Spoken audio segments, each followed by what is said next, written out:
tao chẳng quote nhóm cùng cất chan page giật admin gạt oi cất á oi cất ra cái oi cất chỉ thăm đá mà nơi dương này cực sơ này dương sơ ban group rương tay cũng sơ luôn ok chẳng thì dương tờ luôn cô trăm hai người play hộp bài thôi tay tay còn play vừa rương là mấy phần này sờ lạnh kia ban tay ham sờ lạnh kia mày ai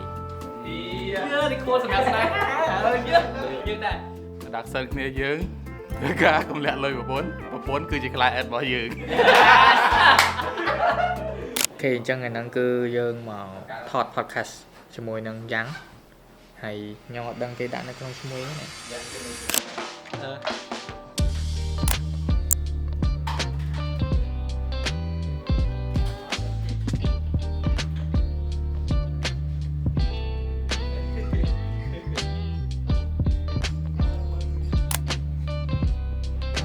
episode này đang dạy cái này cái này host camera thum mà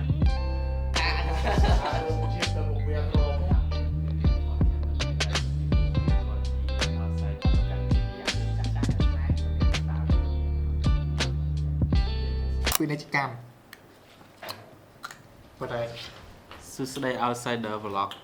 fan នេះថ្ងៃនេះគឺយើងមានជាមួយនឹងម្ជូដែលជាអ្នកឧបត្ថម្ភធំនៅក្នុងកម្មវិធីតែម្ដង mà chu khang là nè ហាងបងដាខ្លាចចៃ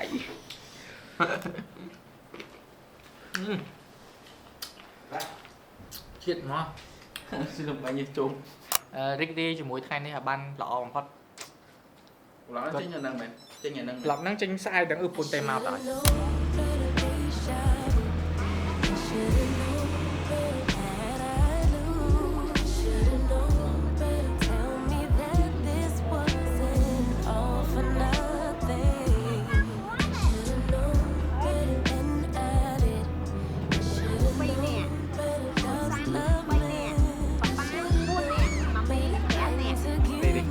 Yes, ta. Ai da. Đi vậy.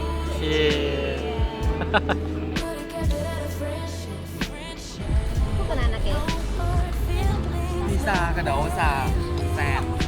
Cái đậu mặn ăn cái đậu rồi. Cái đậu sàn. Muối hoặc muối bí đằng cái đằng này Này ghê. thờ to cái tiếng anh có mình hơi câu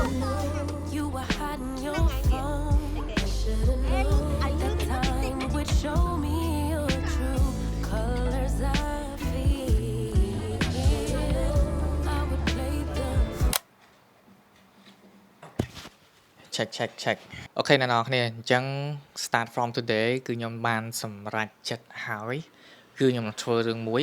សម្រាប់ខែ8គឺខ្ញុំនឹងរត់ full marathon ឲ្យបាន sub 4 oh my god គិតអីអ្នកងើបពីដេកមកគិតថាចង់ sub 4យកប្រហើយ so ឥឡូវខ្ញុំត្រូវការ plan ច្រើនតាក់ទងជាមួយនឹង daily vlog របស់ខ្ញុំហើយនឹង lifestyle របស់ខ្ញុំត្រូវបដូរហើយតាក់ទងជាមួយនឹង travel content ខ្ញុំត្រូវតែ keep doing it ខ្ញុំត្រូវធ្វើ content travel ដដែលឲ្យបានល្អជាងមុនហើយខ្ញុំ keep ជាមួយនឹងតាក់ទងជាមួយនឹង daily vlog របស់ខ្ញុំទៀតអញ្ចឹង daily vlog វានឹង showcase តាក់ទងជាមួយនឹង training course របស់ខ្ញុំហើយក៏ដូចជាសកម្មភាពប្រចាំថ្ងៃថាខ្ញុំជួបអីគេខ្លះអញ្ចឹងទៅហើយតាមពិតទៅជាក់ស្ដែងដំបូងខ្ញុំចង់ធ្វើ triathlon ប៉ុន្តែរៀង over ខ្ញុំចង់បដូរការគិតរបស់ខ្ញុំតិចព្រោះខ្ញុំពីច្រើនចង់ធ្វើអីគឺរៀង control ចង់ធ្វើអីគឺទៅខ្ពស់យកហ្មងប៉ុន្តែខ្ញុំអត់ចង់ធ្វើដូចឆ្នាំមុនទៀតទេដែលចេញទៅឡើងភ្នំនៅស្រុកក្រៅម្ដងគឺដាក់ Everest យក Everest Base Camp យកបណ្ដោយអញ្ចឹងខ្ញុំអត់ចង់ធ្វើអញ្ចឹងទៀតទេវា over សម្រាប់ខ្ញុំណាអញ្ចឹងខ្ញុំចង់ keep វា 50-50 ជាមួយនឹង content travel របស់ខ្ញុំហើយនឹង daily vlog របស់ខ្ញុំប៉ុន្តែ daily vlog ហ្នឹងគ្រាន់តែខ្ញុំចង់ឲ្យវា more មានសាច់រឿងនៅក្នុងហ្នឹងសម្រាប់អ្នកមើល ហើយខ្ញុំចង់បដូរការគិតអ្នកទាំងអស់គ្នាក្នុងការមកបដូរ lifestyle ខ្លួនឯងឲ្យ active ជាងមុនហើយនឹងpositive energy ទៅដល់អ្នកទាំងអស់គ្នាខ្ញុំចង់ផ្ដល់ positive energy ឲ្យអ្នកទាំងអស់គ្នាមានថាដូចខ្ញុំងើបសុកខ្ញុំងើបមកខ្ញុំចង់រត់ម៉ាតុង Sub4 yeah យើងចង់ធ្វើយើង everything possible ហ្មងយើងអាចធ្វើបានតែយើងត្រូវ commit consistency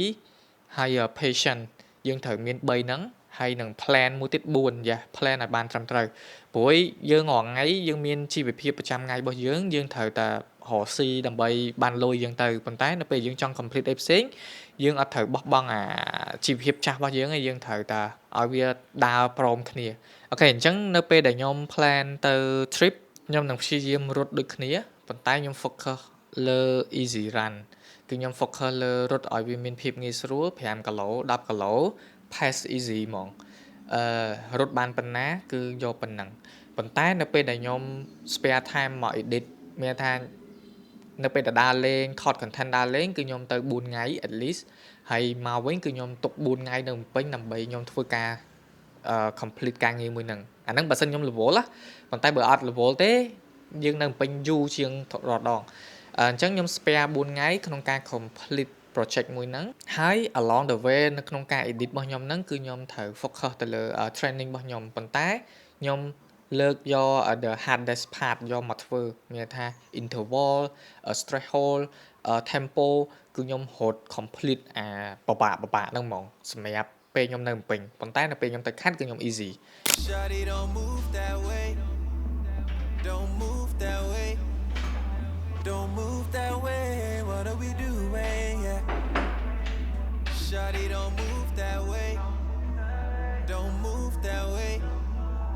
Don't move that way What are we doing yeah អូខេយ៉ាចឹងឥឡូវ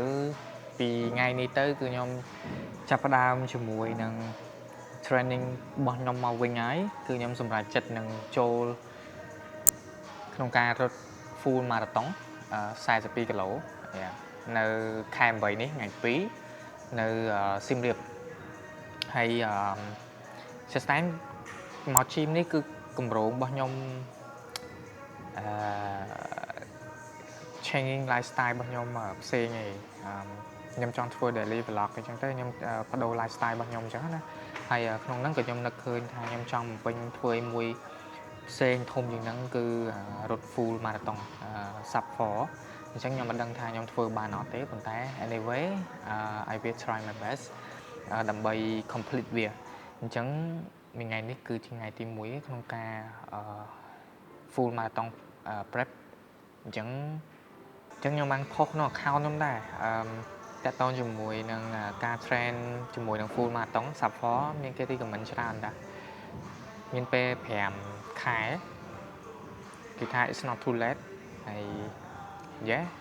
យើង plan ជាមួយនឹង app ប៉ុន្តែខ្ញុំ check មួយ AI ប្រើប្រាស់ AI ដើម្បីឲ្យវា analyze ជាមួយនឹងការ training ហើយនឹងការងាររបស់ខ្ញុំអញ្ចឹងណាអញ្ចឹងវា good ដែរខ្ញុំប្រាប់វាថាខ្ញុំ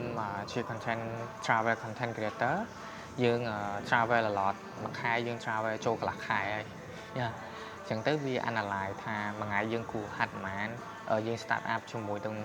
អីគេហើយវា list ច្រើនអញ្ចឹងក្នុងអាទិត្យទី1ដល់ទី3ហ្នឹងគឺវាឲ្យយើងធ្វើ easy run ដាក់ 4K 16:9នេះអត់មានអារម្មណ៍ថានៅនេះស្ងាត់ឡនេះម៉ោងស្រាប់នេះតែ2នាក់មកហើយនេះដូចណាត់គ្នាអញ្ចឹងអត់ចូលមែនអូមែនយល់តែអូ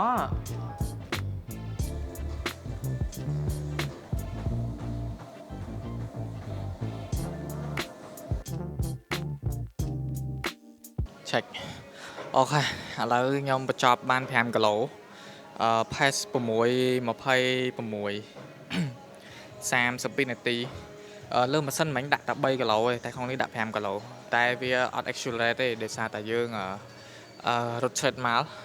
រត់លើម៉ាស៊ីន so មិញហ្នឹងឥឡូវភ្លៀងហ្នឹង so good មែនតើខ្ញុំចាប់ផ្ដើមហាត់ train សម្រាប់ម៉ាតុងនេះដឹងគិតត្រូវដឹងគិតខុសហ្នឹងដោយសារតែវាចូលដល់ខែភ្លៀងអញ្ចឹងទៅ ការហាត់របស់ខ្ញុំក៏វារៀងរង្គោះរង្គើតាមនឹងដែរ Yeah so ខ្ញុំមានអារម្មណ៍ថាខ្ញុំឮសលេងអត់ទេអត់អីទេអត់ឮសលេង background ចូលទេខ្ញុំមកហាត់នៅ Bulldog នៅនេះ good មែនតើមានអាងទឹកមាន gym មាន cafe shop ដែលយើងអាចអង្គុយធ្វើការបានណាអញ្ចឹងអ្នកនរគ្នាមកពីថ្ងៃអីយើងហាត់ប្រាណរួចយើង chill អង្គុយលេង relax នៅកន្លែងអាងទឹកបានអញ្ចឹងយើងហាត់ទឹកបានងាយស្រួលមែនតើso ឥឡូវខ្ញុំទៅហៅហាត់អីបន្តសិនអត់ដឹងហាត់អីទេប្រហែលជា full body យ៉ាហាត់អ្វីដែលយើងនឹកឃើញហាត់ហ្នឹងរំលឹកវិជាកូនចាស់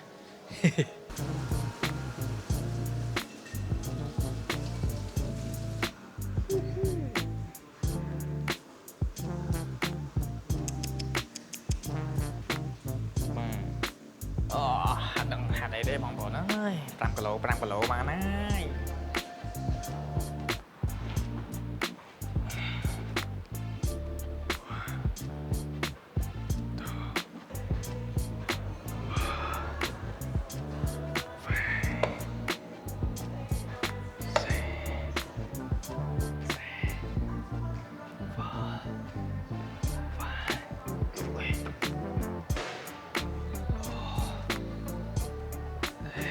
អញ្ចឹងផាតដែលអ្នកទាំងអស់គ្នាកំពុងតែទន្ទឹមរង់ចាំហ្នឹង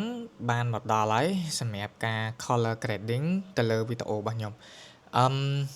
daily vlog ខ្ញុំឃើញថាអ្នកដែលគាត់ចាប់អារម្មណ៍ច្រើនតាក់ទងជាមួយនឹង color ដែលខ្ញុំបានកែ process how I color my video អញ្ចឹងណាខ្ញុំអាចនិយាយបានថាការកែពណ៌ខ្ញុំទាំងអស់ហ្នឹងគឺមិនមែនជាស្តង់ដាចំយកហ្មងទេគឺខ្ញុំឆ្នៃពី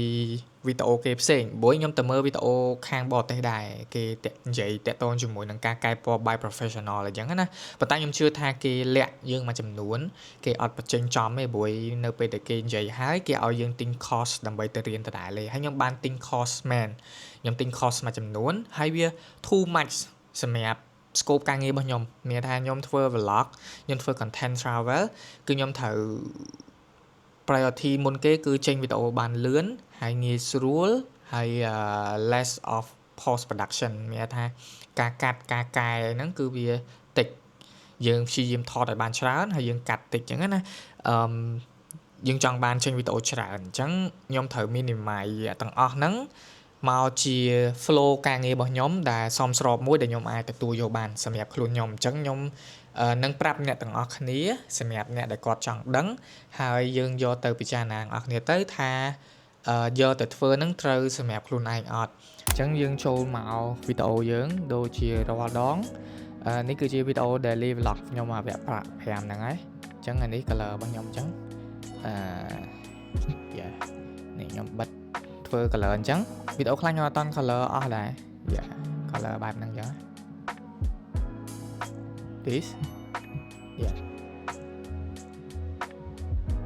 ខ្ញុំគិតថា go with this one ដោយសារតានេះវា natural light អញ្ចឹងខ្ញុំអត់និយាយពីការរៀបភ្លើងឯងព្រោះការរៀបភ្លើងគឺវាស្អាតស្រាប់ហើយខ្ញុំនិយាយបកទៅពីដើមវិញគឺការsetting នៃ project របស់យើងគឺយើងចូល setting របស់យើងណាយើងត្រូវ color management ហ្នឹងវា represent ឲ្យពណ៌ទាំងអស់ដែលវា work នៅក្នុង software របស់ DaVinci ពេលយើងពងកែនឹង project ហ្នឹងហើយនឹង timeline មួយហ្នឹងអញ្ចឹងអ្នកនរគ្នាចូលមក timeline color space ហ្នឹងយើងយក DaVinci WG intermediate យើងយក this one ខ្ញុំអត់យល់ថាហ្នឹងមិនដែរដោយសារតែខ្ញុំ beginner ដែរទេជាមួយនឹងការកែពណ៌ប៉ុន្តែពេលខ្ញុំប្រើហ្នឹងទៅត្រូវអញ្ចឹងខ្ញុំប្រាប់អ្នកនរគ្នាហើយសម្រាប់ output color space យើងយក Rec 709A ជាធម្មតាវានឹង load Rec 709 Sin ប៉ុន្តែយើងដូរមក A វិញណាRec 709A អាហ្នឹងជាកន្លែងចាំបាច់មួយសម្រាប់អ្នកទាំងអស់គ្នាគួរតែបដូរមុនយើងទៅចូលកែពណ៌ហ្នឹងបញ្ជាក់អញ្ចឹងយើង check save ទៅពីច្រើនខ្ញុំបង្កើត4 note 3ខ្ញុំបង្កើត4 note សម្រាប់ការកែពណ៌របស់ខ្ញុំឲ្យមានភាពងាយស្រួលគេបង្កើតច្រើនណាប៉ុន្តែដោយសារតែគេត្រូវការប្រើច្រើនខ្ញុំ ប្រើតែប៉ុណ្្នឹងគឺខ្ញុំបង្កើតតែ4ហ្នឹងទេហើយក្នុងហ្នឹងគឺយើងមាន color space transform អានេះខ្ញុំអាចថា rename វាទៅ CST color space transform color space transform ហ្នឹងគឺជាការបដូរពណ៌ vlog របស់យើង lock របស់យើងដែលយើងថត color lock ហ្នឹងទៅជា Rex 709ដោយប្រើប្រាស់ plugin របស់ DaVinci ផ្ទាល់យើងផ្ដោតតែ4ហ្នឹងបានហើយព្រោះខ្ញុំចេះតែ4ហ្នឹងដែរហើយវាមាន input color space input gamma output color space output gamma អញ្ចឹងអ្នកនរគ្នាអាចបដូរវាបាន input color space ហ្នឹងហើយនឹង input gamma ហ្នឹងតាក់ទងជាមួយនឹង profile កាមេរ៉ាយើងដែលយើងថតកាមេរ៉ាយើង Sony S-Log Gamma 3 អីចឹងណាហើយនេះយើងប្រើ profile S-Log 3 យ៉ា Sony អីចឹងទៅយើងបដូរវា output នេះមានថាយើងបំលែងពណ៌វាមកវិញយើង input color code របស់យើងហើយ color profile របស់យើងពីកាមេរ៉ាយើង input ហើយអញ្ចឹងយើងត្រូវបំលែងវាមកពណ៌ Rex 709ពណ៌ធម្មតាវិញយើងដូរដាក់ Rex 709អីចាច្រឡំ Rex 709ហើយនេះយើងដាក់ Rex 709បាទគេអញ្ចឹងអ្នកនរនេះបានឃើញហ៎អានេះខ្ញុំថតដោយ vlog ទេប៉ុន្តែនៅពេលដាក់ទៅក៏វាស្តៀងគ្នាដែរខ្ញុំបិទវិញបើកអញ្ចឹងយ៉ាអញ្ចឹងតាមពិតទៅរបស់ខ្ញុំឥឡូវខ្ញុំ reset របស់ខ្ញុំប្រើ Panasonic Lumix S5 Mark II អញ្ចឹងខ្ញុំត្រូវប្រើ Panasonic V Gamma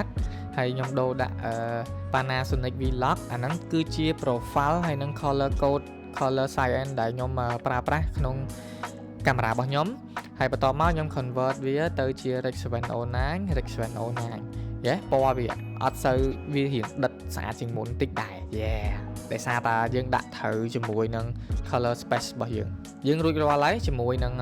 node ទី3របស់យើងអញ្ចឹងយើងចូលមក node ទី1ហើយនិងទី2ទី1គឺយើងខ្ញុំភាគច្រើនទី1គឺភាគច្រើនខ្ញុំធ្វើជាមួយនឹងwhite balance យេការវាស់ white balance ក្រហមខៀវអញ្ចឹងណាខ្ញុំធ្វើទៅលើtemperature ហើយ white balance ហ្នឹងគឺខ្ញុំនិយាយទៅអាចគេហៅថា color correction អាចថាធ្វើម៉េចឲ្យ footage យើងពណ៌ត្រូវសិនអញ្ចឹង plate node ទី1គឺខ្ញុំធ្វើតាក់ទងជាមួយនឹង white balance តែ white balance អ្នកនរគ្នាត្រូវតែបដូរនេះយក gamma ទៅជា lunar ដើម្បីកុំឲ្យវាដិតខ្លាំងពេកយ៉ាអញ្ចឹងក្នុងការកែពណ៌ white balance ហ្នឹងគឺខ្ញុំបដូរតាតាក់ទងជាមួយនឹង gain នេះឯងវានៅក្នុងនេះហើយយើងចូលមកកន្លែង color wheel ហើយបន្ទាប់មកយើងលេងពណ៌ចេះឧទាហរណ៍ថាយើងមើល scope របស់យើងដែរអានេះដោយសារខ្ញុំដាក់ white balance ត្រូវហើយអញ្ចឹងដល់ពេលយើងទាញមកឃើញ Q ឡើងហ្នឹងយើងទាញទៅ Q ដល់ពេលយើងទាញទៅលើគឺក្រហមវាឡើងអញ្ចឹងវាស្មើបាត់ហើយអញ្ចឹងខ្ញុំសឹងតែមិនបាច់បដូរ white balance របស់ខ្ញុំទេព្រោះ white balance ខ្ញុំស្មើអស់ហើយ node ទី2គឺខ្ញុំធ្វើជាមួយនឹង exposure តាក់ទងជាមួយនឹងពន្លឺហើយយ៉ាងខ្ញុំ click rename អានេះCST color space transform អានេះតែធ្វើហើយយើងលេងប៉ះពាល់វាណាទុក list វានៅអញ្ចឹងហើយ node ទី2គឺខ្ញុំធ្វើជាមួយនឹងexposure គឺពន្លឺអ្នកទាំងអស់គ្នាខ្ញុំប្រើប្រាស់ទៅលើក្នុង HDR នេះវានេះ HDR ហើយខ្ញុំកែពណ៌តាក់ទងជាមួយនឹង global កែពន្លឺតាក់ទងជាមួយនឹង global ហើយនឹង light នេះខ្ញុំប្រើនៅពេលដែលខ្ញុំថតនៅ outdoor វាឆេះខ្លាំងបាទខ្ញុំប្រើជាមួយនឹង light វា light នេះហើយ global ហ្នឹងគឺខ្ញុំធ្វើជាមួយនឹង overall ពន្លឺយកហ្មងឧទាហរណ៍ខ្ញុំទាញមកឃើញទេល្ងិតអត់ហើយទាញមកភ្លឺខ្លាំងអត់យ៉ាអញ្ចឹងអ្នកនរគ្នា footage យើងរៀងល្ងិតយើងទាញមកភ្លឺតិចមក footage យើងរៀងភ្លឺយើងទាញមកល្ងិតតិចមកអញ្ចឹងពីច្រើនយើងមើលនៅលើ palette របស់យើង waveform របស់យើង highlight យើងត្រឹមមក good ដែរតែ mid tone យើងរៀងស្ទើរនេះ mid tone យើងវាធ្លាក់ចុះក្រោមពេកអញ្ចឹងខ្ញុំទាញ mid tone ខ្ញុំឡើងតិចមកយ៉ាតុងប៉ុណ្ណឹងមកវាភ្លឺស្មើល្អហើយ Yeah the final grading របស់ខ្ញុំគឺស្ថិតនៅលើ node ទី4 node ទី4គឺខ្ញុំប្រើប្រាស់តាក់ទងជាមួយនឹង dehancer ខ្ញុំប្រើប្រាស់ Dehancer ហ្នឹងហើយអញ្ចឹង Dehancer Pro ហ្នឹងគឺជា plug-in color មួយ film emulation មួយដែលយើងអាចទិញបង់ជាខែបង់ជាឆ្នាំដើម្បីយកមក install នៅក្នុង DaVinci របស់យើងជា plug-in បែប color film គឺខ្ញុំចូលចិត្តហើយសម្រាប់អ្នកនរគ្នាបើមានបំណងចង់ទិញ Dehancer Pro នេះគឺអាចប្រើប្រាស់ជាមួយនឹង code discount 10% យើងអាចវាយ outsider ទៅអក្សរធំទាំងអស់ outsider អ្នកនរគ្នានឹងទទួលបាន 10% discount ហើយបើយើងទិញ3ឆ្នាំដូចជា 50% off យើងអាចទាញចូលមកដាក់ note ទី5ដល់ពេលយើងទាញដាក់ចូលមកវានឹង load សស្លេកមាន grand មានអីហ្នឹងដោយសារតែអាហ្នឹងវាជា default របស់វាអញ្ចឹងយើងអូសមកដល់ក្រោមគឺខ្ញុំត្រូវ disable all tool វា disable ទៅគឺវាតមកធម្មតាវិញហើយអត់មានអីជាការប្រែប្រួលទេអញ្ចឹងយើងអូសមកលើវិញអ្នកនរគ្នាបញ្ជាក់ Dehancer ក៏មានជា color space transform ដែរយើងអាច choose camera យើងអាច select camera យើងជាច្រើនក្នុងនឹងបានផងដែរប៉ុន្តែចាំខ្ញុំនិយាយនៅវីដេអូក្រោយទៀតតាក់ទងជាមួយតា Dehancer តែនេះខ្ញុំនិយាយពី overall ដែលខ្ញុំការកែពណ៌អញ្ចឹងក្នុងនឹងមាន Ultra Max មាន Portrait មានកូដដាក់ Gold មានកូដដាក់ Eka មានFuji ខ្ញុំប្រើជាមួយនឹង color Portrait 400ហើយឬក៏ Ultra Max អីចឹងទៅ